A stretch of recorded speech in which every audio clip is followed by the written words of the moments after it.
মাশাআল্লাহ কখন ও কেন বলবেন? আমাদের সমাজে বহুল প্রচলিত একটি বাক্য মাশাআল্লাহ। এর অর্থ হচ্ছে মহান আল্লাহ যেমনটি চেয়েছেন। আজকে আমরা জানব এটি কখন ও কেন বলবেন। মাশাআল্লাহ কখন বলবেন? ১. কারো সফলতা দেখে মাশাআল্লাহ বলা যায়। ২. কেউ ভালো কিছু করতে দেখলে মাশাআল্লাহ বলা যায়। ৩. কোনো সুন্দর জিনিস দেখে মাশাআল্লাহ বলা যায়। মাশাআল্লাহ কেন বলবেন? বদ নজর লাগা সত্য, এর মাধ্যমে ক্ষতি হয়।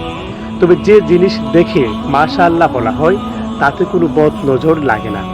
এটি বলা হলে শয়তানের প্রভাব চলে যায়। শয়তান তাতে আর কোনো ক্ষতি করতে পারে না। মাশাআল্লাহ এর উত্তরে কি বলবেন?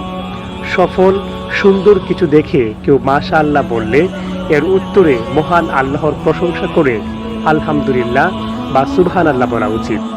এতে উভয়ের প্রশংসা মহান আল্লাহর কাছে বরকতময় হয় এবং যাবতীয় ক্ষতি থেকে মুক্তি পাওয়া যায়।